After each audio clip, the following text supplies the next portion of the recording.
Assalamualaikum warahmatullahi wabarakatuh. Waalaikumsalam warahmatullahi wabarakatuh. Ibu, mohon maaf mengganggu waktunya. Di sini mungkin saya akan mewawancarai Ibu sebagai kepala sekolah di SMK Darul Dakwah. Sebelumnya mungkin Ibu menjadi ataupun mengabdi sebagai guru sudah berapa tahun, Bu? Guru 2003 ya. 2003 sampai 2002 dari 2002. Berarti sudah lama ya, Bu? Alhamdulillah. Dan untuk menjabat sebagai kepala sekolah? Kepala sekolah di SMK baru 2 tahun sekarang. Betul, sekarang. Siap, Bu. Di sini, Bu, coba ingin diketahui pengalaman Ibu berkaitan mungkin sebagai kepala sekolah, pasti ada suka dukanya ya, Bu, di dalam perjalanannya. Nah, ingin mengetahui apakah ada pengalaman Ibu yang berkaitan dengan dilema etika di sekolah yang Ibu pimpin sekarang. Justru kalau di sini ya, yang namanya di kampung gitu, di kampung ini yang mengingat ekonominya golongan menengah ke bawah, dilema etika itu sangat besar. Ketika siswa-siswi dalam kehadirannya ke sekolah itu kadang-kadang banyak yang tidak hadir karena tidak punya biaya, baik itu biaya untuk bekal saja gitu kan, bukan hanya untuk biaya, untuk bekal saja mereka tidak punya gitu. Jadi sekolah ingin tapi biaya tidak punya. Nah, mungkin itu menjadi dilema ya, Bu, sebagai ya, terutama kepada Ibu ya sebagai pimpinan di sekolah. Nah, bagaimana Ibu dapat mengidentifikasi kasus-kasus yang merupakan dilema etika atau bujukan moral gitu, Bu, identifikasinya? Jadi diidentifikasi kan di kita biasanya kalau siswa masuk kelas 10 itu ada home visit. Betul. Ke rumah orang tua oleh wali kelas semuanya. Ternyata ketika ada beberapa anak yang hadirnya itu tidak full ke sekolah bukan karena malas. Ternyata keadaan ekonominya, rumahnya, sebagainya ketahuan sekali gitu. Oh, ini penyebabnya. Makanya kita bingung. Kenapa kadang tidak punya bekal? Kadang ada anak yang sampai saya malu mau keluar saja karena tidak bisa membayar SPP seperti itu. Iya. Jadi diidentifikasi melalui kita survei langsung ke tempat rumah home visit. Nah, selanjutnya mungkin bagaimana Ibu menjalankan pengambilan keputusan di sekolah Ibu, terutama untuk kasus-kasus di mana ada dua kepentingan yang sama-sama benar atau sama-sama mengandung nilai kebajikan seperti yang tadi Ibu sampaikan. Jadi saya sebagai kepala sekolah tidak bisa mengambil keputusan sendiri. Siap. Tentu saja itu harus kita musyawarah, terutama kan ada di sekolah ya, di sekolah yang namanya komite sekolah, warga sekolah, wakasek, dari mulai kurikulum berkenaan dengan pembelajaran, kesiswaan, berkenaan dengan siswa, semuanya kita musyawarahkan. Siap. Berarti ada ini ya, Bu. Ada musyawarah ya?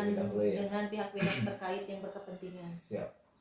Nah, untuk selanjutnya langkah-langkah atau prosedur seperti apa yang Ibu akan lakukan, yang sudah Ibu lakukan selama ini, misalkan langkah-langkah dalam pengambilan keputusan yang tadi, misalkan kalau masalah yang siswa yang perekonomian. Pertama dipanggil siswanya dulu ya, kenapa gitu tidak sekolah, alasannya sinkron tidak, terus kita panggil wakasek, kesiswaan, wali kelas ya, survei betul tidak alasannya seperti itu. Setelah itu kita panggil juga orang tuanya, hadirkan juga komite sekolah. Ini baru kita tadi sudah diketahui terkait langkah-langkah yang Ibu lakukan selama ingin mengambil keputusan. Untuk selanjutnya, hal apa saja yang selama ini Ibu anggap efektif dalam pengambilan keputusan pada kasus-kasus dilema etika? Hal-hal yang efektif dalam pengambilan keputusan dilema etika ya seperti tadi, kita jadi memang harus sigap, langsung kita panggil siswanya ya. Jadi dengan mengetahui kasus yang sebenarnya, kenapa misalkan ke sekolah jarang masuk itu, ya hal efektifnya langsung kita tindak, langsung kita panggil, langsung kita musyawarahkan, langsung kita ambil keputusan. Itu lebih efektif, jangan dibiarkan lah intinya. Berlarut-larut ya. Nah, untuk selanjutnya, hal-hal apa saja yang selama ini merupakan tantangan dalam pengambilan keputusan pada kasus-kasus dilema etika, Bu? Jadi sebetulnya yang merupakan tantangan bukan dari internal sekolah. Sekolah itu sudah mengusahakan mengambil keputusan bagaimana ketika tidak punya biaya masih mereka bisa juga sekolah. Yang menjadi tantangan bagi saya, kenapa justru orang tuanya sendiri yang melarang, memutuskan sudah anak itu tidak boleh sekolah. Jadi tantangan terberat itu menghadapi orang tuanya, bukan kita gitu. Kita sudah memberi keleluasaan bagaimana. Siap. Kemudian apakah ibu memiliki sebuah tata kala atau jadwal tertentu dalam sebuah penyelesaian kasus dilema etika? Apakah ibu langsung menyelesaikan di tempat atau memiliki sebuah jadwal khusus, Bu? Kalau jadwal khusus tidak punya, tapi ketika terjadi sesuatu ya disitulah kita harus mengambil sikap, mengambil langkah dengan memutuskan suatu keputusan atau mengambil keputusan dari suatu masalah dengan mengumpulkan orang-orang yang berkepentingan, kita bermusyawarah. Jadi tidak punya jadwal khusus, tapi ketika terjadi kita langsung sikapi. Ya. Nah, untuk selanjutnya, adakah seseorang atau faktor-faktor yang selama ini mempermudah atau membantu ibu dalam mengambil keputusan-keputusan pada kasus tersebut? Jelas, semua mempermudah saya yang ada di sekolah, wakasek kesiswaan, wakasek kurikulum, semua wakasek maupun guru, wali kelas yang memang ikut andil, ikut memperhatikan. Kemudian juga komite sekolah itu sangat membantu karena keputusan yang saya ambil tidak bisa diambil secara sendiri, sepihak. Nah, untuk yang terakhir nih, Bu, dari semua hal yang telah disampaikan, pembelajaran apa yang ibu dapat petik dari pengalaman ibu mengambil keputusan dilema etika di sekolah, Bu? Jadi pengalamannya ya memang mudah tapi sulit sebetulnya. Jadi ketika kita memberi kebijakan yang enak tidak diterima gitu kan. Sementara kita ingin memberikan yang terbaik dari sekolah dengan kebijakan kepala sekolah, ternyata orang tua tidak menerima. Jadi intinya belum paham gitu orang tua terhadap pendidikan lah, seperti itu, dan tidak ingin sekali gitu, tidak sungguh-sungguh lah ingin sekolahnya kalau seperti itu, menyekolahkan siswanya atau putranya gitu. Jadi itu yang pengalaman. Jadi yang menyesalkan itu saya tidak enak hati sebetulnya karena saya memberi kebijakan keleluasaan, ternyata orang tua tidak paham. Terakhir nih, Bu, harapan ibu untuk sekolah ini bagaimana, Bu? Ya, sekolah ini karena memang didirikan untuk membantu masyarakat sekitar, harapan saya sekolah ini bisa terus maju, kemudian bisa memberikan yang terbaik bagi masyarakat di sekitarnya. Itu aja. Siap, Ibu. Terima kasih, Ibu, ya, karena waktu sudah habis ya, Bu, untuk wawancara ini. Terima kasih sekali lagi atas waktunya, Ibu. Mudah-mudahan sehat selalu dan diberikan kemudahan dalam menjalankan sebagai kepala di SMK di Dakwah ini. Terima kasih, Bu. Assalamualaikum warahmatullahi wabarakatuh. Assalamualaikum warahmatullahi wabarakatuh. Assalamualaikum warahmatullahi wabarakatuh. Mohon maaf ya mengganggu waktunya sebentar. Di sini mungkin saya sebagai CGP ingin mewawancarai Bapak. Terima kasih atas waktunya, Pak. Sama-sama. Telah bisa menyempatkan untuk diwawancarai. Gini, Pak. Mungkin Bapak berpengalaman dalam hal mengabdi menjadi guru itu sudah berapa tahun, Pak? Kalau mengambil itu cukup lama. Tapi pengalaman mah cuma ya seadanya aja. Iya. Kalau ada mungkin ya, kalau tidak ada ya itulah pengalaman mah. Bisa hitung jari gitu. Siapa? Dan sekarang menjabat sebagai kepala sekolah Kepala di sekolah di MTS Darul Dakwah.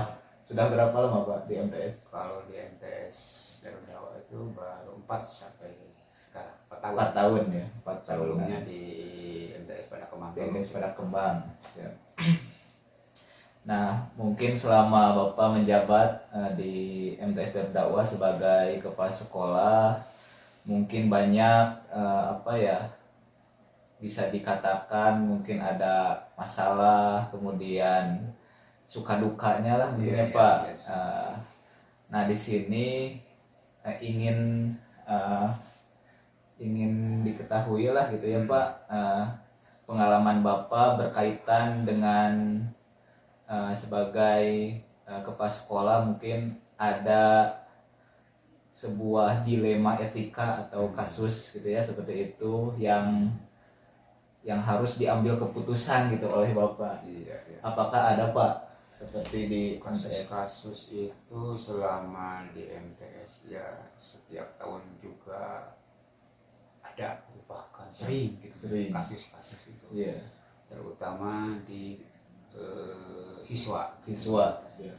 Karena siswa sekarang mungkin yang satu ingin menonjolkan diri dengan cara ingin pamer dan lain sebagainya, yang kedua ingin jadi mengangkat harga diri dan lain sebagainya. Terjadilah masalah-masalah seperti yang tidak diinginkan. Banyak sekali kasus-kasus kesiswaan. Ya, kesiswaan seperti itu ya. Berarti terkait siswa ya Pak. Siswa yang ya dikatakan mungkin karakternya gitu ya Pak. Karakternya. Nah, mungkin selama itu bagaimana Bapak dapat mengidentifikasi kasus-kasus yang merupakan dilema etika seperti itu? Diidentifikasinya seperti apa Pak? Ya, kalau kasusnya terhitung berat gitu, seperti bakal melibatkan orang tua. Nah mungkin saya dikelompokkan secara halus lah gitu. Artinya musyawarah dengan guru, utamanya wali kelas dulu. Kemudian kalau yang ringan-ringan ya bisa diselesaikan saja dengan dipersilahkan diselesaikan kepada guru bersangkutan atau guru mapel yang bersangkutan ketika terjadi kasus tersebut, atau langsung diberikan silakan ke wali kelas. Kalau BK itu di MTS tidak ada BK, jadi mungkin hanya diselesaikan oleh guru mapel atau guru wali kelas. Kalau agak berat, nah bisa diselesaikan bersama saya sebagai kepala. Dan kepala nantinya berkonsultasi dengan seluruh guru supaya cepat selesai apa yang dilemakan oleh anak-anak. Siap. Berarti mungkin ada ini apa ya Pak, ditelusuri dulu kasusnya ya Pak. Kasusnya, kasus seperti ini cukup dengan penyelesaian seperti itu. Kalau cukupnya dilemanya seperti itu mungkin diselesaikan beda lagi gitu. Ya. Mungkin selanjutnya mungkin bagaimana Bapak menjalankan pengambilan keputusan di sekolah Bapak, terutama untuk kasus-kasus di mana ada dua kepentingan yang sama-sama benar atau sama-sama mengandung nilai kebajikan Pak. Misalkan mungkin bolos itu dilarang gitu ya Pak, sehingga nantinya mungkin siswa itu tidak akan naik kelas. Nah di satu sisi mungkin kalau tidak naik kelas kan orang tuanya bagaimana, siswanya itu bagaimana selanjutnya, jadi kan itu dilema ya Pak. Seperti itu bagaimana Pak pengambilan keputusannya kalau seperti itu? Kalau dilema seperti itu seperti etikanya dari segi bolos gitu. Maka jalan keluar supaya anak tersebut bisa tetap melaksanakan pembelajaran atau bisa mengulang pembelajaran. Nah, jadi kalau yang memisahkan atau bagaimana cara memisahkan supaya anak tersebut tetap bisa menjaga pembelajaran, maka pertama saya berkomunikasi dulu dengan wali kelas yang bersangkutan supaya anak jangan sampai putus harapan, putus sekolah, sehingga diberi jalan walaupun sering bolos, bagaimana ada jalannya yang lain supaya bisa anak tersebut bangkit kembali dirinya. Motivasi yang serius kepada anak. Kalau bisa si wali kelas disuruh untuk menghubungi siswanya ke rumah secara silaturahmi supaya anak jangan terlalu banyak bolos gitu. Visit ya Pak, visit supaya anak merasa terbantu ya, betul. Tenaga pengajar tidak diacuhkan gitu ya Pak. Mungkin ada masalah apa gitu ya alasannya dan gitu ya banyak. Oke. Nah, untuk langkah-langkah seperti apa yang Bapak bisa lakukan selama ini Pak mengenai kasus tersebut, langkah-langkahnya? Langkah-langkahnya kalau ada kasus seperti apa yang paling menonjol itu sekarang itu, kalau dalam istilah zaman dulu itu saling ledek atau bullying ya Pak. Iya, bullying. Di mana-mana sekarang itu bullying. Betul. Apalagi di sekolah kami, sering sekali bullying itu. Maka langkah-langkah itu yang pertama saya menelusuri dari mana ini asal muasalnya sampai si siswa A membuli si B, siswa C membuli dan sebagainya. Nah, yang pertama itu melihat dulu dari mana sumbernya. Nah, ternyata ini sumbernya dari luar dari mana, dari orang tua anak saya. Telusuri bagaimana orang tua pun kadang-kadang dipanggil. Ini ada laporan dari siswa bahwa anak ini dihina atau tapi melibatkan orang tua, bagaimana ibu? Tapi alhamdulillah si ibu itu semuanya merasa terbantu. Akhirnya percekcokan antara siswa itu bisa diselesaikan oleh orang tua sendiri. Nah, jadi kekeluargaan. Langkah kedua, saya mengadakan silaturahmi dengan orang tua minimal 1 semester itu 2 kali, supaya membantu kami supaya anak-anak serius belajar, jangan saling bullying, saling ejek mengejek. Maklumlah zaman sekarang anak-anak itu ingin menonjolkan diri dengan cara yang seperti itu. Zaman sekarang karena HP mungkin komunikasi. Apa maksudnya gitu, mungkin itu karena ingin disorot bahwa saya adalah orang dan sebagainya. Jadi langkah yang kedua itu saya selalu mengumpulkan atau merapatkan orang tua. Judulnya silaturahmi. Tapi di samping silaturahmi itu ada masukan di sekolah supaya anak-anak dengan teman-temannya itu satu tujuan, satu langkah, satu ide, satu keluarga. Berangkat sama-sama, pulang bersama-sama gitu. Jadi langkah kedua seperti itu. Untuk selanjutnya mungkin hal apa saja yang selama ini merupakan tantangan dalam pengambilan keputusan pada kasus-kasus dilema etika gitu Pak. Hal-hal apa saja mungkin yang merupakan tantangan dalam pengambilan keputusan Bapak? Tantangannya lumayan, cukup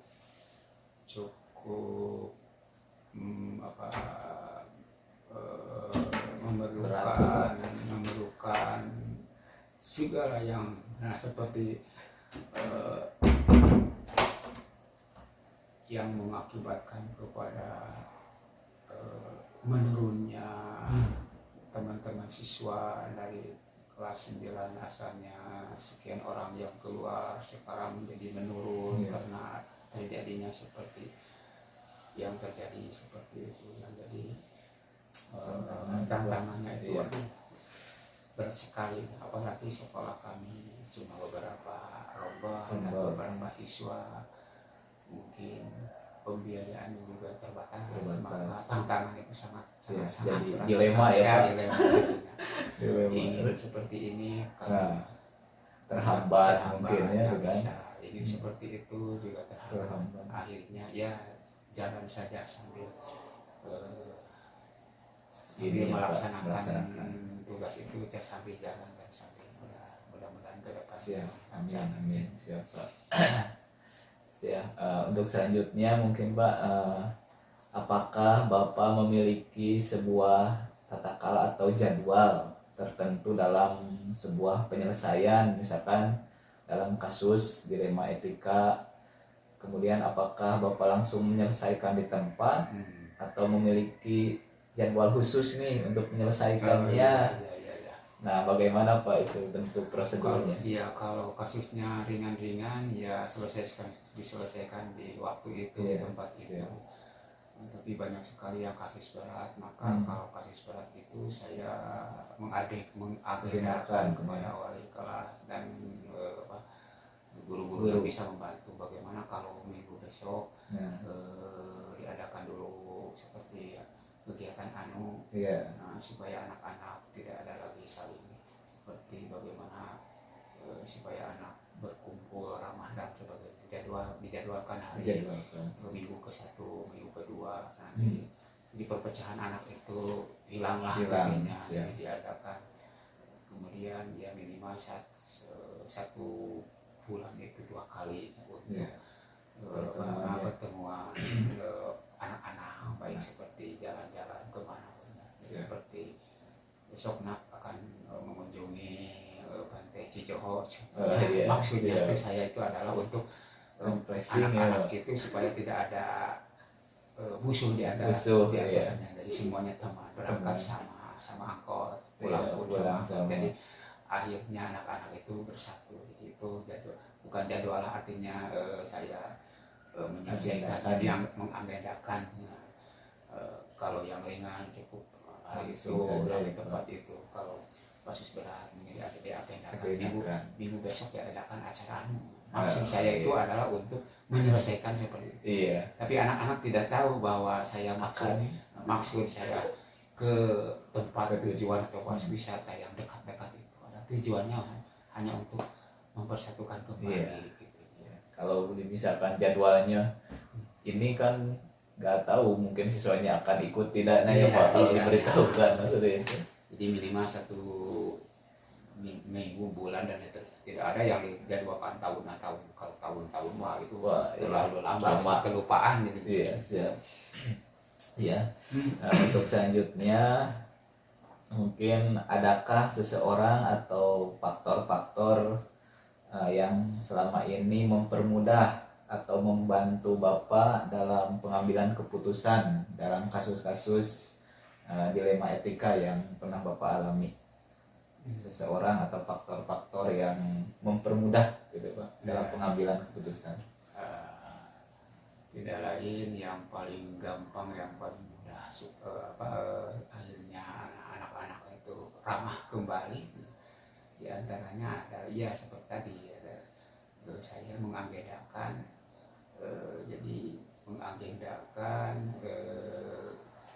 sebuah kegiatan seperti acara-acara yang dapat menyatukan anak itu, supaya jangan sering-sering, maka seperti itu. Jadi langkah-langkah atau yang mempermudah itu seperti adakanlah dengan melaksanakan 1 minggu itu, walaupun bercocok atau mengelilingi kebun-kebun ada. Nah itu seperti itulah. Kalau seperti jalan-jalan ke renang itu mungkin banyak biaya. Itu yang keluar keluar banyak biaya. Tapi yang ringan-ringan lah yang bisa dijangkau, seperti yuk kita kunjungi sekat itu di belakang ada yang menjangkau, Oh, ada iya, yang menggaru Menggaru. nganguru dan sebagainya. Tapi kita teliti bagaimana cara Prosesnya proses ya, orang tua sedang membajak. Maksud saya itu adalah maksudnya supaya ya anak cepat-cepat selesai atau jangan lagi ingat kepada memori masa lalu yang selalu geng-gengan atau kontok-kontokan ya Pak. Itu sangat efektif lah, mudah dan tidak memakan biaya dan lain sebagainya. Itu dia. Siap Pak. Nah ini terakhir Pak ya. Dari semua hal yang telah disampaikan, mungkin ya pembelajaran apa yang Bapak dapat petik dari pengalaman Bapak dalam mengambil keputusan dilema etika. Hal yang terakhir. Ya, dari masalah itu kesimpulannya saya ingat kepada pengalaman diri sendiri, mungkin atau etika dari anak-anak sekarang mungkin adalah kesalahan kami atau kesalahan tenaga pengajar kami. Saya melihat bahwa ini mungkin salah kami, jadi banyak sekali kesalahan atau kealpaan. Nah, itu ditengok dari sana. Kemudian setelah itu kami sering mengadakan perkumpulan rapat-rapat supaya introspeksi lah diri sebelum menyalahkan kepada anak-anak. Mungkin kita harus introspeksi bahwa mungkin ini adalah kesalahan kita, adalah kita, karena namanya manusia. Walaupun guru jangan menganggap guru itu selalu benar. Mungkin guru pun banyak sekali kesalahan. Jadi hikmahnya atau pembelajarannya mudah-mudahan kasus-kasus yang kecil yang besar itu dengan banyaknya kita komunikasi silaturahmi dengan teman guru, dengan apalagi dengan siapa siswanya itu sering-sering dilakukan sapa salam, kemudian selalu memberikan tugas dengan ramah dan tamah supaya anak itu tidak ada merasa kasih guru dan lain sebagainya. Itu mungkin kesimpulannya, artinya hikmah dari pembelajaran atau dari kasus-kasus yang ada itu mungkin kami ingin meningkatkan lagi atau lebih waspada lagi menghadapi sekolah atau lembaga kami, anak dan lain sebagainya, dengan cara banyak silaturahmi, komunikasi dengan anak, dengan warga, dengan guru-guru, dengan warga sekitar dan sebagainya. Siap. Terima kasih Bapak ya atas waktunya. Alhamdulillah kita terasa Bapak. Saya mungkin dapat menggali pengalaman Bapak, dan mudah-mudahan ya yang mungkin hadapi kita kasus-kasus di sekolah ya bisa ditangani lah ya Pak. Iya, dengan tidak ada kesulitan apapun. Itu saja Bapak yang bisa disampaikan. Terima kasih sekali lagi. Sama-sama.